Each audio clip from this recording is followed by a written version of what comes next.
Salam dan salam sejahtera semua. Puji Tuhan kita bertemu kembali dalam kasih Tuhan. Kali ini saya ingin menjelaskan bagaimana kita bisa memahami dengan paling mudah, tapi ini mungkin agak lama juga dalam video ini, yaitu memahami Yesus 100% manusia dan 100% ilahi.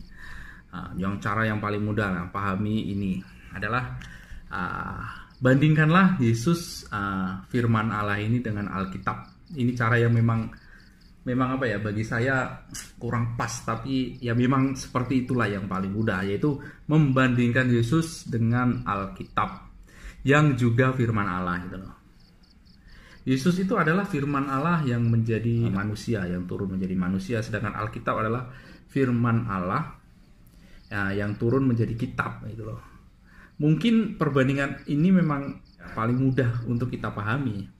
Alkitab kalau dilihat secara fisik itu kertasnya itu ciptaan. Demikian Yesus kalau dilihat secara fisik, tubuh manusianya itu ciptaan. Itu secara wujud kan. Kertas di Alkitab dan tubuh Yesus itu ciptaan, tidak bersifat ilahi. Tapi di dalam Alkitab dan Yesus itu terdapat firman Allah yang bersifat ilahi atau Tuhan, yang biasa kita sebut kenapa Yesus Tuhan itu merujuk bukan kepada kemanusiaan itu atau kertasnya, tapi merujuk kepada firman Allah ini yang ada pada diri Yesus. Makanya ketika Alkitab itu dibaca atau Yesus itu berkata-kata, itu seperti Allah yang sedang berkata-kata. Jadi disimpulkan kertas di Alkitab maupun tubuh Yesus itu sampai sekarang tetap ciptaan, tak pernah berubah menjadi Tuhan atau menjadi Allah. Dalam keadaan kertas inilah yang bisa membuat firman itu, membuat firman Allah bisa dilihat, bisa dibakar, bisa dirosak, maupun bisa ditulis, bahkan dikaligrafikan gitu loh. Dalam keadaan ini juga firman Allah yang menjadi Yesus itulah kan.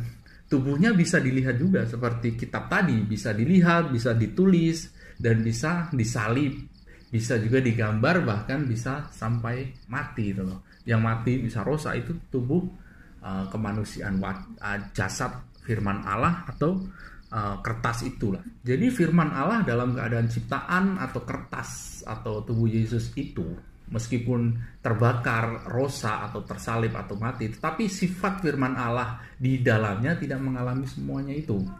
Firman Allah tetap kekal. Jadi pahaman inilah yang mungkin paling senang untuk dipahami. Jadi istilah Tuhan atau firman Allah mati itu tidak pernah ada. Masa Tuhan kok mati? Itu kan macam tak logik kan. Karena dia ada kelak kekal. Yang mati itulah Yesus, itu kan tubuh kemanusiaan Yesus itu seperti kitab yang terbakar itu loh, kertas yang terbakar. Ini adalah perbandingan yang mungkin paling bisa kita pahami itu loh. Karena keduanya antara Alkitab dan Yesus itu sama-sama firman Allah. Tidak tepat kalau mungkin kita bandingkan Yesus dengan para nabi atau orang yang dianggap suci itu loh. Memang tidak tepat itu. Setelah kita membandingkan seperti ini, kita sudah bisa menjawab banyak persoalan. Apakah ketika perwujudan firman Allah itu yang menjadi kertas atau manusia itu, Allah juga ikut rosak dan mati? Kan tidak. Allah tetap kekal itu loh. Yang mati, yang rosak itu kan kemanusiaan atau wujud dari kertas itu loh, sama seperti itu. Dan pertanyaan lagi, kan Yesus itu adalah firman Allah yang satu. Firman Allah yang sudah menjadi manusia, tapi kenapa Allah kok masih berfirman lagi padahal firman Allah itu sudah menjadi manusia? Nah, kita bisa bandingkan dengan Alkitab tadi. Apakah setelah firman Allah itu menjadi Alkitab, Allah tidak bisa berfirman lagi? Kan bisa. Kenapa? Karena firman Allah yang satu itu ada di Alkitab ini, juga ada di dirinya Allah yang tidak terbatas. Karena Allah memang tidak terbatas. Dan kalau ada pertanyaan lagi, Alkitab itu kan firman Allah, tetapi memang banyak orang tidak, misalkan agama lain, tidak menganggap Alkitab itu Tuhan seperti menganggap Yesus yang sebagai firman Allah itu Tuhan gitu loh, seperti orang Kristen.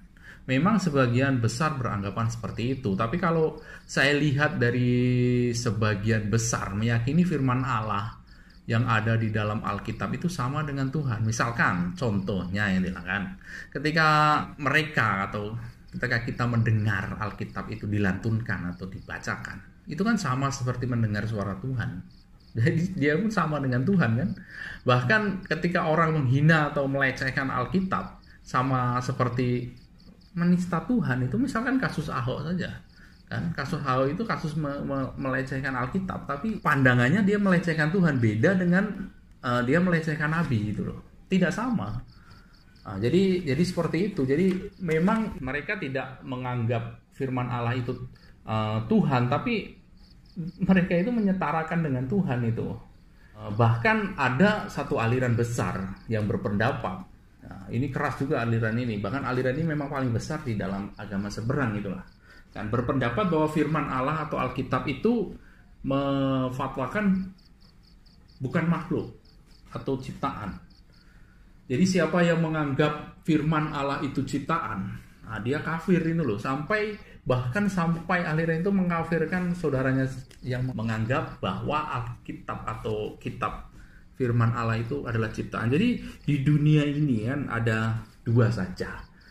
Kalau dia menganggap Alkitab itu bukan ciptaan itu loh, berarti ya pencipta dong. Tapi aliran ini memang tidak tegas dalam menentukan. Sampai sekarang itu memang mengambang, bahkan belum selesai. Beda dengan Kristen yang tegas itu mengatakan bahwa firman Allah atau Yesus itu adalah Allah itu loh. Nah, jadi kenapa ada sifat seperti itu? Mungkin takut kalau firman Allah ditegaskan seperti apa? Seperti orang Kristen adalah Allah, berarti ini kan sama dengan Kristen gitu loh kan. Takut seperti itu. Jadi mereka sendiri pun tidak meneruskan dialognya. Sampai sekarang mengambang itu kalau ditanya di kalangan agama mereka ya. Jadi itulah kenapa Yesus itu 100% manusia dan 100% Allah. Itu karena kalau Alkitab itu kan kertasnya itu kan ciptaan dari mungkin dari mana lah, terjemahan mana lah, tapi di dalamnya itu ada sifat ilahi itu lah. Sifat ilahi itu yang membuat dia 100% Allah, dan kertasnya itu membuat 100% ciptaan gitu loh. Jadi misalkan di dalam Yesus itu kan tidak ada namanya Allah berubah menjadi manusia itu loh. Jadi seperti itu. Makanya itulah ketika kita merujuk kepada Yesus 100% Allah, itu berarti merujuk kepada Yesus sebagai firman Allah. Ya, ketika kita merujuk kepada Yesus 100% manusia, kita merujuk kepada Yesus yang sebagai manusia yang anaknya Maria itu loh. Nah, jadi jelas lah mungkin kalau kenapa Yesus 100% Allah karena dia firman Allah, dan 100% manusia karena dia anaknya Maria. Terima kasih, Tuhan memberkati.